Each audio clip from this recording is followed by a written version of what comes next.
So now, Lois, I'd like to turn it over to you and your panel on what they're learning and how they're facing the challenges. The screen is yours. Thank you, Mark. We've put together a panel of leaders, both from the print service provider side, as well as people running in-plant operations. Each of them are going to share their experience as they manage and respond to changing customer needs and how they're evolving their organizations to be stronger in the future. Our panelists include Danelle Clark, who is the print operations manager at American Family Insurance, a $10 billion property and casualty firm. Mike Lincoln, the Colorado State printer. Mike runs the in-plant operations serving state agencies and municipalities. Dina Kessler, who is the Chief Operations Officer at Kessler Creative, a full-service direct marketing firm that has received several awards for innovation in direct mail. And Pamela Visconti, the Senior Director of Customer Communications at Conduent, a large BPO service provider. Thanks everyone for your participation today. Okay, to get our panel started, we're going to start on the in-plant side, and we're going to start with Mike Lincoln and Danelle Clark. So I have a couple questions for you. So, Mike, can you share some of the challenges facing you and your organization as you have responded to changing business needs resulting from the COVID situation? Sure. The problems are just multiplying on a daily basis virtually. Really, some of the challenges have been around keeping the staff engaged. There's been a lot of concern with the staff, especially because we are considered business critical. In the rest of the world, we're essential, but in state terms, we're business critical. We support a multitude of agencies that support the public. We print things for human services, so food assistance, housing assistance, etc. We also handle the mailing for unemployment claims. So our volumes have really skyrocketed in the transactional space. And then the traditional printing side has really plummeted. I'd say, things like business cards and brochures and booklets, probably down 80, 90%. But the transactional volume is up 30, 40, and 50%, and sometimes more. So it really depends on the particular customer that we're servicing. So the challenges have been around how do we keep the staff engaged, because those transactional items that we print, we have regulatory issues and we still have to meet SLAs. Things have to get out the door.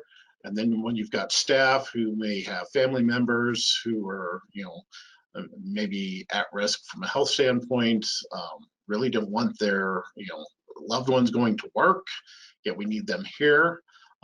That's been a challenge for us. And then from a budgetary standpoint, things are getting crazy in the public sector. So, the challenges are many, and we're trying to keep our head above water. Great, thanks, Mike. So Danelle, you print applications that are probably significantly different than the types of thing that Mike has to print in serving the state agencies and municipalities. What are some of the challenges you have faced in serving your policyholders and your customers? Actually, our print volumes have pretty much doubled since this started. Because claims are down, people are in their homes, people are driving less. So American Family chose to give that savings back to the customer by providing a check for auto owners. The last month was an increase of 4.2 million that we put out within 2 weeks. Significant increase, and we're doing that. That project was done by a team all remotely. I mean, we were thrown into working remotely in a day, and within 2 weeks, this project came about. There's people having to learn the gap of learning the technology of virtual meetings, and there's a big gap of knowledge with all of that. So it's definitely a challenge to get that project off the ground and get everybody communicating. Typically, a project like that would take us 4 to 6 months, and it was done from start to finish in 4 weeks. So it's pretty incredible to see that while we faced many challenges in learning how to bridge that gap in the communication, the end result was pretty phenomenal to see what we were able to accomplish. That's a great success. So Mike, as you're dealing with staffing and keeping them engaged, and being an essential worker, and Danelle having a huge increase in volume due to strategic business decisions to support customers. Can you share what are some operational changes that you've made that you will continue to use that you've seen as a benefit to your operation or as a benefit to serving your customers? Well, from the state standpoint, the work from home model for all of our administrative staff is probably something we're going to stay with. Our governor has expressed interest in keeping a large majority of the state workforce working from home. There was always that fear that maybe letting people work from home, they weren't going to be as productive as they could be if they were on site. But I think a lot of those fears have been dismissed. We're finding productivity is equal to, if not more than it was when they were in the office. I've talked to many staff that say that they're working more hours just because they get going early and take a small break. Peter was talking about that earlier. People take breaks and take a breather and get back to it. And we're seeing the business evolve, I think, from that standpoint. The problem that we also see is some of the production staff, a little jealous of that, but we're working through those challenges. Going forward, I think we've found new ways to leverage our transactional space. In offices that we support across the state, you have administrative staff who traditionally may have printed 100 letters and stuffed them themselves, then sent them to us to mail. Well, we're looking at ways we can leverage some of the technology that we have so we can automate that process so they don't have to do the hand stuffing anymore. They don't have to be printing on their MFDs. They can send it to the print center. We can consolidate those small jobs into larger jobs and then automate that process and leverage what we do for the state and bring some efficiencies. So I can see that being a mainstay as we move forward. I would imagine a lot of those staff are going to be staying from home. Well, they don't have the resources or the ability to get that into our mail streams. So I can see that being a lasting thing on our side. Well, I'm glad to hear that technology is allowing people to be productive from home. Danelle, can you share with us some operational changes you've made that are new procedures that you think you'll keep in place? What Mike said is a lot of what's happening for us. 99% of our people are working from home. They're just the essential workers. The production operations are the only ones on site. I do see that continuing. I mean, there will be a portion of essential workers that will be allowed to come back into the office, but I definitely see the company seeing how effectively we're still able to serve our customers, and we've lost nothing on that working remotely. So big cost savings there too, building costs and leases and all of that. We have implemented some procedures in the operations environment. Our operators do wear masks now. Their workstations are now at least 6 feet apart. We used to have shifts that overlapped and they no longer overlap, so we lessen the contact with people, and we see that continuing. Great. Danelle, I'm sure that you had extensive disaster recovery and business continuity plans so that you can meet the needs of your customers. How helpful were those plans in responding to an epidemic that maybe was not something that people would have considered to take into account in putting together disaster recovery and business continuity? I think that what we learned is that our disaster recovery is probably not as strong as we had hoped it was. We have 2 facilities and they mirror each other, but they're both in Madison, Wisconsin. So they're both in the same location. They're both for American families. So we went through the question of what if our operations have to shut down? What are we going to do? We have no options. There's nobody that we can just quickly send our jobs to. We have some pretty complicated jobs. It would take a lot of testing and a lot of reconfiguration to just send those off to a third party on a whim. So we've identified that we definitely need to invest some time in looking at a third party, in the case of a pandemic. Got it. Thank you. Thank both of you for sharing. I'm going to ask a few questions of Pam and Dina, and then I'm going to bring all of you back at the end for a couple more questions. Thanks for your input. So you've heard from Mike and Danelle about some of the challenges and some of their responses in their organization. Pam and Dina are on the service provider side, and I have a couple of questions for you. So Pam, can you share what changes have you made in response to your customers and your employees in the large volume transactional printing that you do to support customers on a global basis? So we spent a lot of time obviously planning for what may happen. Communication is definitely key, and not just weekly staff meetings, but daily communications and prepping for what may occur. So from an employee standpoint, I think that was the very key for us. Also, from a physical standpoint, separating our employees and then communicating what we're doing with our clients. They're concerned for our staff, then delivering for them on a day-to-day basis, meeting SLAs was really, really critical to our success and continued success. I can't stress that enough, that the day-to-day communication between each team is so critical. And obviously pushing everybody from, as much as possible to a remote workforce. So, pulling the support staff out of the site was definitely a huge change for our employees. And I think it was, mentioned a little bit earlier, the change in that support and now being able to communicate to the implant and making sure that that's happening on a regular basis. So obviously just, having those day-to-day touch points with the clients, it was, again, planning for what we didn't know what was going to happen, but also talking about very critical programs. If and when we had to move, how would we move their jobs? It was funny that we discussed a little bit earlier, BCP and DR are very different in this environment. So if you had to choose a critical path and a critical job, which ones would those be, so we could stack rank what we're producing for each customer first? Thank you. So Dina, in the direct marketing world, where some people are seeing a huge volumes of decrease in marketing mail, and I know you work very closely with your clients on creative solutions to help them grow their business. So can you share with us some of the changes you've made to assist your customers in being effective and responsive during the COVID situation?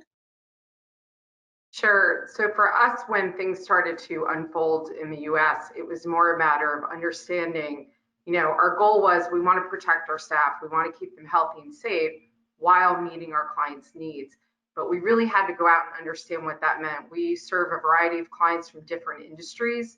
So before stay-at-home orders started to be issued, it was regular conversations, communicating with our clients to say, if stay-at-home orders happen, what does that happen for you? Do you have to shut down? Are you able to send your team to work remotely? What does it look like? And how can we help you during this time? There's a lot of companies that went out and outright said, we're going dark in our marketing.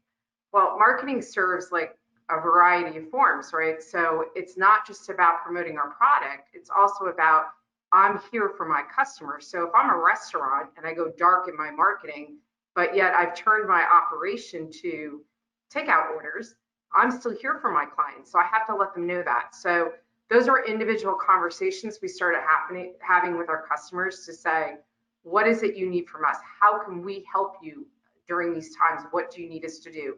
Do you need takeout menus in exchange for your regular menus? Do you need to send a message out there, whether it's digital or mail, to let people know, hey, we're going to be here. We're going to be doing takeout orders. Here will be the process to order that. And so once we understood all that from clients, we were able to then internally say, okay, here's what we need to do as our operation. Obviously, again, focused around our team because we needed them healthy and safe. So we put into all the practices we needed to based on CDC guidelines out there, the mask, wearing masks in house. We do daily shift meetings. We do daily production meetings. They're large groups. They're within, close quarters. So we had to shift some of that to say, okay, everybody stay at your desk. We're going to be, calling in. We'll do webinars instead to talk about production meetings. We have a weekly staff meeting. We took that from inside to outside. We're blessed. We're in Florida, so the weather's great. So now everybody's spread out outside and we're still having communication because we have to share with the team the same thing. What's the message? What do they need to know? If you are sick, if you have symptoms, where do you go? What do you do? So for us, it was a matter of not just our clients, but our team. and everything we needed to do in between to keep them safe. Wow, thanks. That's insightful. Pam, can you share what tools have been most useful in managing change and why? So sort of in managing all the things that were different for your staff, both those running equipment and those who could work remotely. What types of tools helped you manage change, and what's been your perspective on change management? So definitely from a technology standpoint, all of our workflow management tools critical to how we're pushing work to our different locations, our BCP sites.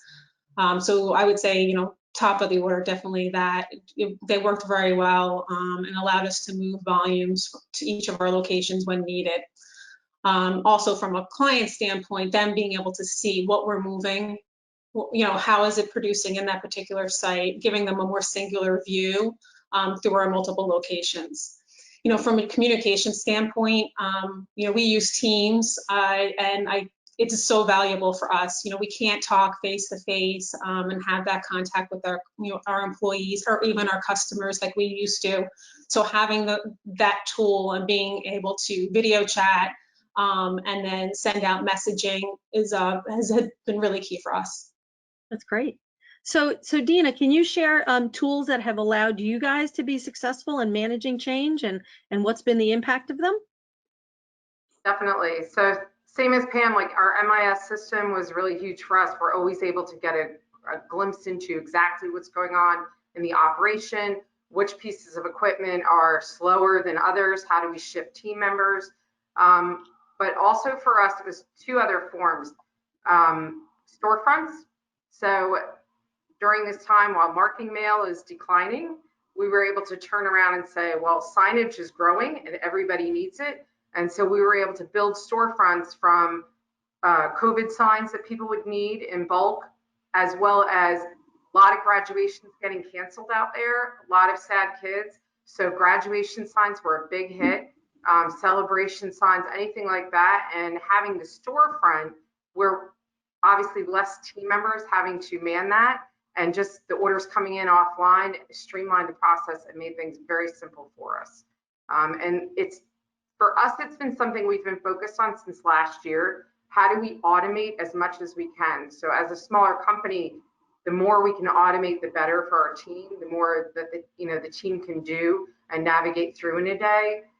So we have a team that actually meets on a regular basis to work on automating all processes. They'll take, even down to our inkjet process. Okay, what are we currently doing on inkjet that we can automate and make it more simple for the team members and get things out the door quicker? Great. Yeah, I agree with on the automation. Definitely a key point. Making sure that we're automating every single point that we possibly can in the process and eliminating as much touch. That's great. So, Peter shared about innovation and prototyping, and I know you both have diverse and talented staff that have lots of functions they do on a daily basis. Can you share any innovative things that were kind of bottom up, that once you sort of put the challenge to your staff and your teams, ideas that came from them that you were able to adopt and be able to use? We had a project in place. It's for our inbound mailroom. So we had, already starting to move hyperscience and moving more automation, machine learning there. So that actually took a, huge leap forward with all of this. So not a new idea, but definitely an accelerated idea in our business, taking the forefront to automate as much as possible in that area. A lot of touch in the inbound mail rooms. Mm-hmm. We had a similar thing. So we had a team come together over multiple jobs. So if things are not exactly the same, but they're similar, and they were able to take, say, real estate agents, right? There's great mail out there for real estate agents, but it's not always in larger volumes. So how do we make that come through the system more efficiently and less touches? Same thing. And they were able to take like jobs, and we gang them from pre-press, from list processing, all the way through the system out the door to the post office. So a little bit of downtime during COVID times has helped give them the time to actually do that, which has been awesome. So have any of you considered changing processes around how to incent people for innovation or creative brainstorming, so that you've seen sort of had the time to stop and think, and giving your teams the time to do that? Is that some process that you'll change and think about going forward? Love that. I'll challenge you to consider making that a process. I'd like to bring back Mike and Danelle, and I have a question for all four panelists that we'd like to chat a little further about, because I think you'll all have some interesting perspective.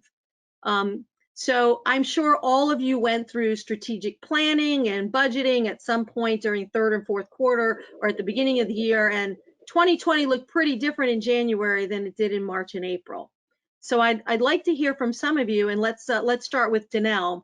What has changed in terms of your plans for investment in technology and equipment? Here we are now, it's May, versus what you thought the organization was planning to do in January, and how you guys are now looking at in your investment strategy around your print operation for the balance of 2020. I have to say that we were pretty well equipped for this. We started a project in 2015 to upgrade all of our equipment, implement new software for the print management. So when this all hit, our capacity is actually greater than it was with less pieces of equipment. So 2020 was the year that we actually didn't plan on investing in anything more, because we had just laid our framework. So for us, it like worked out perfect. That we were definitely ahead of the game for this one. That's wonderful. So Pam, you're responsible at Conduit for a very large operation, multiple print mail locations and global clients. Can you give us some insight in terms of what your investment strategy was around equipment and technology, and how maybe that's changed? Yeah, we had, we did have to reevaluate our projects, which are key projects. There were, some as far as equipment that we were planning on doing, and we've still moved forward with, really gaining the efficiencies, and some of those upgrades are really important. The same with automation. There were some projects that were already underway that really we needed to complete so that we could gain the efficiencies that we really need right now in this environment. Cuts down on our costs, but also pushes through more work, in a more automated fashion and with less equipment. I'm sure your partners would be very happy to hear that you're moving forward with those investments. Yes, I'm sure they are. So Mike, you have the challenge of now having increased volumes due to the nature of some of the work that you do, and challenges with employees who maybe were able to do things in their office that they can't now. So what's changed in terms of your investment outlook in supporting your operation? Well, very similar to my colleagues here, we've got some investments that just have to move forward. From production standpoint, in order to gain some efficiencies and reduce downtime on some of the aging equipment, we just have to move forward. There's no opportunity to say we're not going to do that. And then some other areas, there were some things that, from my perspective, we needed to have, which are now being reevaluated into, it'd be nice to have it, but we can probably survive without. We're looking at 10 to 20% budget cuts in the next fiscal year, which starts in July. And so we're all being asked, state agencies, to find ways we can trim those costs. And so we are making some strategic decisions to move forward in the areas that we have to. And then other areas, we may have to put them on hold for 18 to 24 months. It's not ideal, but it's the reality that we have to exist in today. Yep. And Dina, give us your perspective from the marketing side and sort of the commercial print and the wide format side. The nature of some of your applications is different than everybody else on the panel. What is your perspective on planned investment versus what you may do now? So the interesting part for us was right in the midst of COVID, we had already signed to bring in another inkjet technology printer. And so during it was being installed. So it was more at that time about, I need to keep my team safe. How do I keep them safe while I have more people in the building I really didn't want to? Luckily, our vendor was willing to work with us about outside hours to minimize how many people were in the building. And I have to say, we're absolutely not sorry that we moved forward with that, because for us, it's the same. It's the inkjet technology, the ability to get more out quicker with variable processing for advertising is awesome. So it's been a great decision. Our other piece to that is technology. We've been on the hunt for over a year. What we wanted to do was to add more value to our marketing campaigns for our customers, all enhanced around the mail.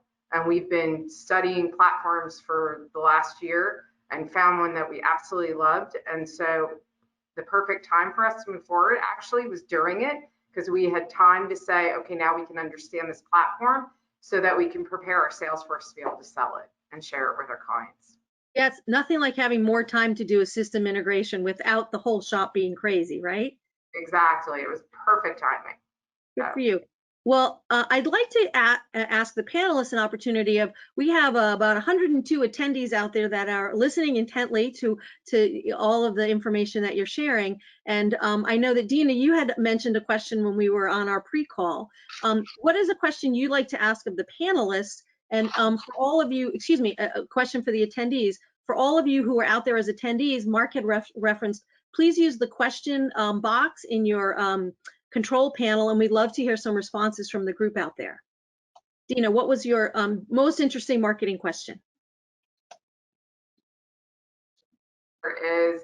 It's about marketing. So during the time of COVID, all the marketing messages that you heard out there, were there any that stood out to you that were an excellent use of marketing during this time?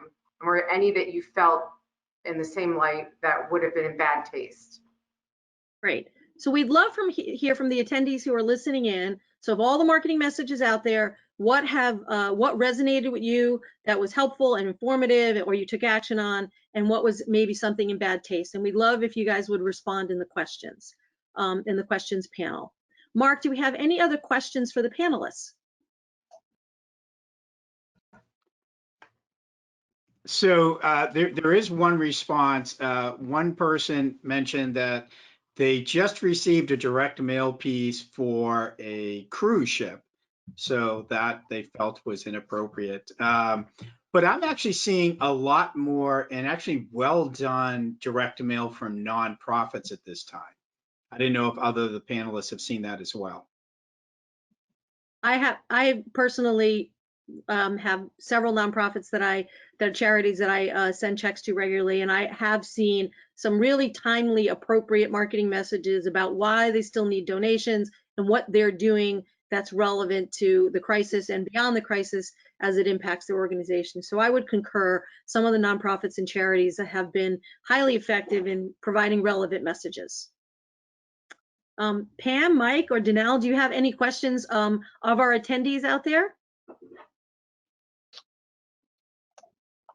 We're seeing some great responses come in. Mark, if you want to share some.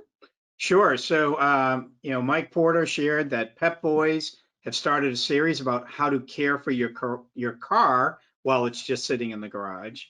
And Kathy Rupert has been talking about what she's seeing on commercials. I don't know how many of you have seen, the Postal Service actually has a great commercial out there right now about how they are there for the United States and for all of us at this time. Yeah, I would agree that the USPS commercial is really excellent. Excuse me. Well, we would like to thank all the panelists, and we would move on to the next portion of our webinar. Mark? Lois, thank you. And thank you, Danelle, Michael, Dina, and Pamela. We really appreciate you sharing your experiences and your expertise.